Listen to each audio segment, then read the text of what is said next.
அஸ்ஸலாமு அலைக்கும் வரஹ்மத்துல்லாஹி வபரகாத்துஹு நஹ்மதுஹு வ நுஸல்லி அலா ரசூலிஹி சய்யிதினா முஹம்மது வ அலா ஆலிஹி வ ஸஹ்பிஹி வஸல்லம். அம்மா பஅத். அன்பு நிறைந்த ஜெம் டிவி நேயர் பெருமக்களே, உங்கள் மீதும் உலக மக்களாகிய நம் யாவர் மீதும் ஏக இறைவனின் சாந்தியும் சமாதானமும் உண்டாகட்டுமாக. இஸ்லாமிய நற்போதனைகளில் இன்றைய தினம் நாம் பார்க்கவிருப்பது செல்வந்தர்களே கணக்கு காட்டுங்கள். அருமையான நேயர் பெருமக்களே, இந்த உலகிலே வாழ்கிற நாம் சம்பாதிக்கக்கூடிய, நாம் சேர்க்கக்கூடிய நம்முடைய செல்வத்திற்கு நாம் எப்படி சம்பாதிக்கிறோம், அந்த வருமானத்தை எப்படி ஈட்டுகிறோம், நமக்கு வரக்கூடிய அந்த வருமானம் எந்த வகையிலிருந்து வருகிறது என்பதை நாம் அரசாங்கத்திற்கு கணக்கு காட்டியாக வேண்டும். அதுபோல நாம் இந்த உலகிலே வாழ்கிற பொழுது எத்தகைய வழியிலே சம்பாதிக்கிறோம் என்பதை இறைவனிடத்திலேயும் கணக்கு காட்டியாக வேண்டும். நாம் நேர்மையாக சம்பாதிக்கிறோமா, நாம் உண்மையாக சம்பாதிக்கிறோமா, அல்லது யாரையேனும் மோசடிகள் செய்து நாம் சம்பாதிக்கிறோமா என்பதை நாம் இறைவனிடத்திலே சமர்ப்பித்தாக வேண்டும். செல்வந்தர்களாக இருப்பவர்களை விட ஏழைகள் முதன்மையாக சுவர்க்கத்திற்கு செல்வார்கள் என்று நபி அவர்கள் கூறுகிறார்கள். ஏழைகளை விட செல்வந்தர்கள் ஏன் பின்தங்கிய நிலையிலே சுவர்க்கத்திற்குள் வருகிறார்கள் என்று சொன்னால், உலகிலே வாழ்கிற பொழுது அந்த செல்வந்தர்கள் சேர்த்த அந்த செல்வம் எந்தெந்த வகைகளில் சேர்க்கப்பட்டது, எந்தெந்த வழிகளில் செலவழிக்கப்பட்டது, அவர்களுடைய வாழ்க்கையை எப்படி அவர்கள் கடத்தி வந்தார்கள் என்கிற விசாரணை முடிந்து அவர்கள் சுவர்க்கம் செல்வதற்கு 500 ஆண்டுகள் காலதாமதமாகும் ஏழைகளை விட. அப்போ ஏழைகள் தான் முதன்மையாக சுவர்க்கத்திற்குள் செல்வார்கள் என்கிற ஒரு நிலையை பார்க்கிறோம். அதற்கு முன்பாக இந்த செல்வந்தர்கள் எல்லாம் இறைவனிடத்திலே கணக்கு சமர்ப்பித்த பின்புதான் சுவர்க்கத்தை அடைய முடியும். அதுவரை அவர்கள் அந்த இடத்தை விட்டு எங்கும் நகர முடியாது என்பதை பார்க்க முடிகிறது. நபிகள் நாயகம் ஸல்லல்லாஹு அலைஹி வஸல்லம் அன்னவர்கள் மிஅராஜுடைய பயணத்தில் இருக்கிற பொழுது அந்த சுவர்க்கம் நரகமும் காண்பிக்கப்பட்டது. அப்போ ஒரு இடத்துல சுவர்க்கமும் நரகமும் பேசிக்கொண்டதாம். எப்படி பேசிக்கொண்டது என்று சொன்னால்,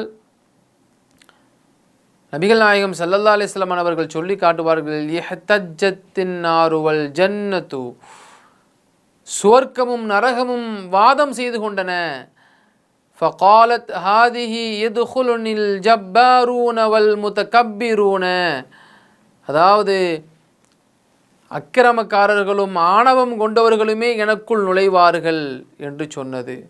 அப்போ சொர்க்கம் சொன்னதான், வகாலத் ஹாதிஹி யதுகுலுனில் துஅஃபாஉ வல் மசாகீன், என்னிடத்தில் யார் நுழைவார்கள் தெரியுமா, என்னை சந்திப்பதற்கு யார் வருவார்கள் தெரியுமா, ஏழைகளும் பலவீனமானவர்கள் தான் என்னிடத்தில் வருவார்கள் என்று சுவர்க்கம் சொன்னதான்.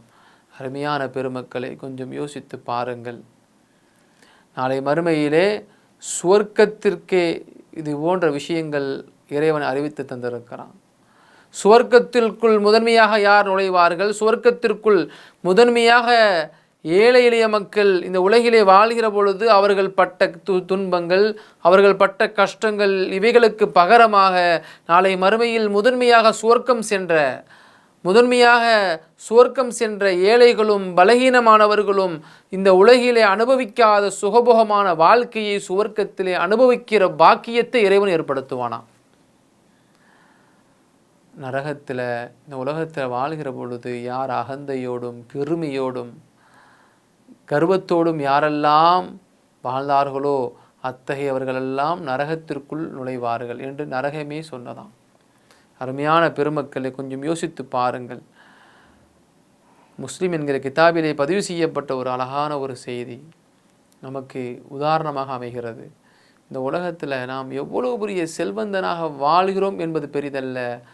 அகந்தை குணம், தற்பெருமை, கர்வம் போன்ற குணங்கள் இல்லாமல் நபிகள் நாயகம் ஸல்லல்லாஹு அலைஹி வஸல்லம் அன்னவர்கள் சொன்னது போல ஏழை எளியோரை மதிக்கக்கூடிய, ஏழை எளிய மக்களுக்கு தேவைகள் என்னவென்பதை அறிந்து அவர்களுக்கு உதவி செய்யக்கூடிய நற்பண்புக்கு சொந்தக்காரராக எத்தகைய செல்வந்தன் வாழ்கிறானோ அத்தகைய செல்வந்தன் இறைவனிடத்தில் இலகுவான முறையில் கணக்கு காட்டிவிடலாம்.